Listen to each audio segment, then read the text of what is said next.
మహాభారతంలోకి ఒక లోతైన విశ్లేషణకు స్వాగతం. దీని గురించి యది హస్తి తదన్యత్ర యన్నే హాస్తి నతత్ క్వచిత్ అంటారు కదా. అవును. అంటే ఇందులో ఉన్నదే బయట ప్రపంచంలో ఉంటుంది, ఇందులో లేనిది ఇంకెక్కడా కనిపించదు అని. అద్భుతమైన మాట. నిజంగా ఈ రోజు మనం కొన్ని పుస్తకాలు, వ్యాసాలు, ఒక పరిశోధనా పత్రం ఆధారంగా మాట్లాడుకుంటున్నాం. అవును. ముఖ్యంగా మహాభారతం ఫైనల్ ఈబుక్ .pdf, ఇంకా టీవీ9, బోల్డ్స్కీ, సంచిక వ్యాసాలు, ఔచిత్యం పరిశోధనాపత్రం, వీటి నుంచి. దీని ఉద్దేశ్యం మహాభారతాన్ని కేవలం కథగా కాకుండా జీవితానికి అద్దం పట్టేలా చూడటం. సరిగా చెప్పారు.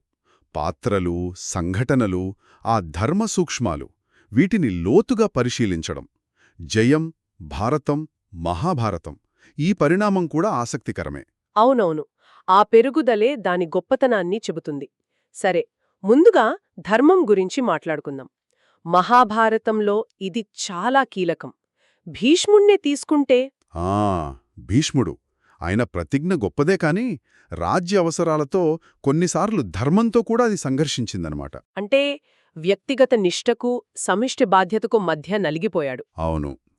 ఇక యుధిష్ఠిరుడి విషయానికొస్తే ఆ పాచికల ఆట మోసం జరుగుతోందని తెలిసినా ధర్మానికి కట్టుబడ్డాడు.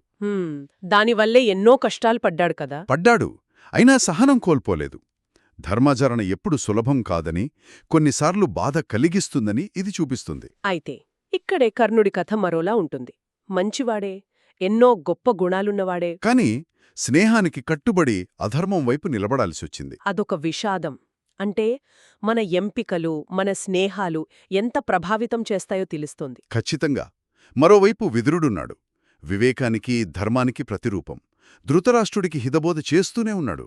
అదొక జ్ఞానయుద్ధంలాంటిది. అయినా ఆయన మాటలు పూర్తిగా ఎందుకు ప్రభావం చూపలేకపోయాయంటారు? అధికార మదం అడ్డొచ్చిందా? అది ఒక కారణం కావచ్చు. ఆయన తన ప్రయత్నం మానలేదు.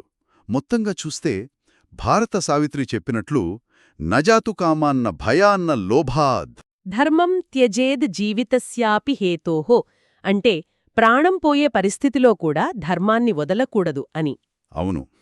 ఇంత సంక్లిష్టమైన ధర్మమున్నప్పుడు మనం తీసుకునే నిర్ణయాలు, వాటి పర్యవసానాలు, అంటే కర్మఫలాలు, అవి కూడా అంతే సంక్లిష్టంగా ఉంటాయి. ధృతరాష్ట్రుడి గుడ్డి ప్రేమే చూడండి, కొడుకుపై మోహం. అదే చివరికి వంశనాశనానికి దారితీసింది. అధికారం చేతిలో ఉండి కూడా సరైన నిర్ణయం తీసుకోలేకపోవడం ఎంత ప్రమాదమో కదా. శకుని కూడా అంతే. అతని కుటిలత్వం, పగ, ఆ పాచికరాట వెనుక ఉన్న అసూయ, అదంతా చినికి చినికి గాలివానే కురుక్షేత్రానికి దారితీసింది. చిన్న తప్పులు, దురుద్దేశాలు కూడా పెద్ద అనర్థాలకు కారణమవుతాయి. కర్మ సిద్ధాంతానికి మాండవ్యముని కథ కూడా ఒక ఉదాహరణగా చెబుతారు కదా. అవును. బాల్యంలో తెలియక తూనీగలను హింసిస్తే పెద్దయ్యాక శూలంపై శిక్ష అనుభవించాల్సొచ్చింది. అంటే ఉద్దేశం ఏదైనా చేసిన పనికి ఫలితం అనుభవించాల్సిందేనమాట. సరిగ్గా అదే. తెలియక చేసిన చిన్న తప్పుకైనా పరిణామముంటుంది. మరి జ్ఞానం సంగతి? మహాభారతంలో నేర్చుకోవటం, జ్ఞాన సముపార్జన గురించి అద్భుతమైన ఉదాహరణలున్నాయి. అర్జునుడు గుర్తొస్తున్నాడు. నిజమే. అర్జునుడి జీవితం మొత్తం ఒక అభ్యాసమే. ద్రోణుడు, ఇంద్రుడు, శివుడు, ఆఖరికి కృష్ణుడు, ఇలా నిరంతరం నేర్చుకునే తపన అతన్ని అంతటి గొప్ప యోధుడిని చేసింది. కాని అభిమన్యుడి కథ, అయ్యో, అది విన్నప్పుడల్లా బాధేస్తుంది. పద్మవ్యూహంలోకి వెళ్లడం తెలుసు కాని బయటకు రావడం తెలీదు. అసంపూర్ణ జ్ఞానం ఎంత ప్రమాదకరమో చెప్పే కథ అది. సంపూర్ణ అవగాహన అవసరం అని తెలుస్తుంది. ఇంకోవైపు ఏకలవ్యుడు, గురువు ప్రత్యక్షంగా లేకపోయినా అతని దీక్ష, ఏకాగ్రత చూడండి. నేర్చుకోవాలనే తపన అతన్ని గొప్ప విలుగాడిగా మార్చింది. సంకల్పం బలంగా ఉంటే అసాధ్యం లేదన్నమాట. ఇక బలం విషయానికొస్తే అది కేవలం కండబలం కాదని మహాభారతం చాలా స్పష్టంగా చెబుతుంది. అవును. కృష్ణుడి ఎంపికే దీనికి పెద్ద ఉదాహరణ. ఒకవైపు నారాయణీసేన, కృష్ణుడి సైన్యం, మరోవైపు ఆయుధాలు లేని కృష్ణుడి. అర్జునుడు కృష్ణుడినే ఎంచుకున్నాడు. అంటే భౌతిక బలం కన్నా వివేకం, దైవ సంకల్పం గొప్పవి అని. ద్రౌపది విషయంలోనూ అంతేకదా.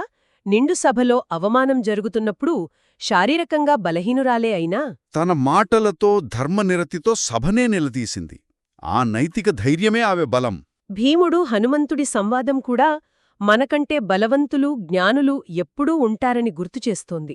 వినయం అవసరమని చెబుతోంది. నిజమే. ఇన్ని విషయాలు ఇముడ్చుకుంది కాబట్టే ఈ ఇతిహాసం జయంగా మొదలై భారతంగా ఆ తరువాత మహాభారతంగా విస్తరించింది.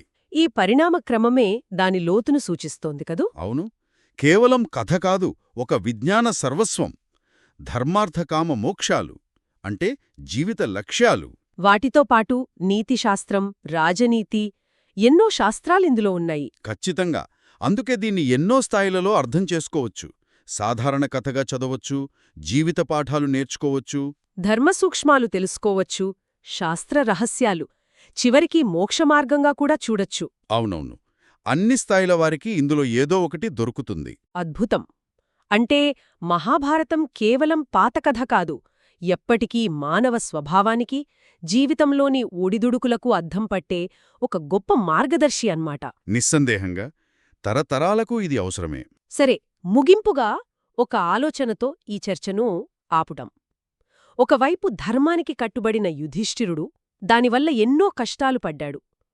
మరోవైపు మంచి లక్షణాలున్నా పరిస్థితుల వల్ల అధర్మం పక్షాన నిల్చిన కర్ణుడు విషాదాంతం పొందాడు. రెండు వైపులా సత్యాలున్నాయి. ఇలాంటప్పుడు అంటే ధర్మాలు, బాధ్యతలు ఒకదానికొకటి వ్యతిరేకంగా ఉన్నప్పుడు, పరిణామాలు తీవ్రంగా ఉంటాయని తెలిసినప్పుడు సరైన దారిని ఎంచుకోవడమెలా? కురుక్షేత్రం తర్వాత యుధిష్ఠిరుడి వేదలా, గెలిచినా ఆయనకు కలిగిన సందేహాలు ఈ సంక్లిష్టతనే కదా చూపిస్తున్నాయి. దీని గురించి ఆలోచించాలి.